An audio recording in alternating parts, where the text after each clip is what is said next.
जय जिजाऊ, जय शिवराय, जय शंभूराजे, जय भीम.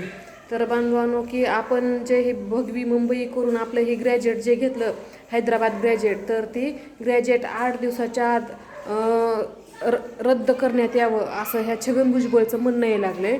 तर की म्हणजे हे आपल्या मराठा समाजाचा ह्या छगन भुजबळलाच किती तिरस्कार आहे बघा. लक्ष द्या बांधवानो, की प्रत्येक वेळेस आपल्या आरक्षणाच्या मध्ये ह्यानंच पाय घातलाय आणि आपल्याला आरक्षणापासून वंचित ठेवलंय आणि प्रत्येक डाव ह्याचा यशस्वी झालाय. पण आता तो यशस्वी डाव होणार नाही, कारण की तू म्हणतो ना की ही ज्या रद्द व्हावा, काय तुझ्या का तिथं बापाची ठेव ठेवलेली नाही आता प्रत्येक वेळेस तुझ्या मनासारखं चालायला. आणि ह्या सरकारनं फक्त आमचा तो ज्या रद्द करून दाखवावा, मग परत आम्ही पण दाखवतो की 96 कुळी मराठा आणि ह्या छत्रपती शिवरायांच्या जसं रक्त सळसळत होतं तसं हे रक्त सळसळणारं काय करू शकतं आणि कुठपर्यंत पोचू शकतं हे पण आम्ही सरकारला दाखवून देऊ.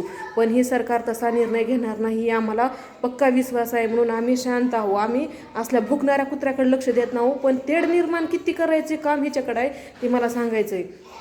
की ती जार मिळवण्यासाठी आमचा 50 वर्षापासून संघर्ष चालू आहे, लढा चालू आहे. की त्याच्यासाठी आमच्या संघर्षुदा मनोज जरांगे पाटलांनी घरावर तुळशी पात्र ठेवलं. कितीतरी माता माऊल्यांनी लाट्या काट्या खाल्ल्या, त्या माता माऊलींच्या अंगावर गोळ्या झाडल्या, रक्ताच्या थाळ्यात आमच्या माता माऊल्या पडल्या. असा तसा आम्हाला तो जार भेटला नाही.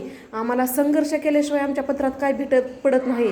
आमच्या हक्काचा आहे तरीसुद्धा आमचं रक्त आम्हाला सांडावं लागलं, त्यावेळेस तो जार आम्हाला भेटलाय. आणि तुला काय उठत चिंता तेवढाच धंदा की ही जार रद्द करा आणि ती जार रद्द करा. अरे तुला अशा बोला वाटतंय, पण आता ती वेळ बोलण्याची नाही. नक्कीच तुझी जागा तुला आम्ही दाखवून देऊ, पण तुला आणखीन बी सांगावं लागतं तू आडवं येऊ नको.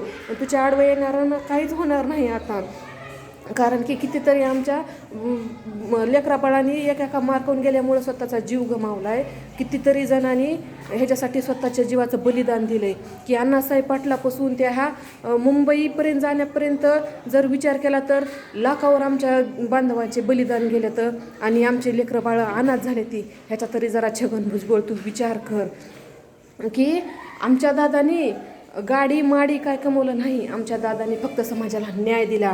गोरगरिबाच्या घरातलं लेकरू एक समाजासाठी इतकं झटतंय, स्वतःच्या जीवाची चाळणी करून घेतली समाजाला हक्काचं आरक्षण मिळावंसाठी, म्हणून की त्यांनी एवढं जीवाचं चाळण केलं. आणि तू आमच्याच नागं हात धुवून लागलास का? पण आम्ही शांत आहोत तर शांत, नाहीतर पुन्हा करताव त्याचाच अंत, हे लक्षात ठेव. जय जिजाऊ, जय शिवराय, एक मराठा कोटी कोटी मराठा.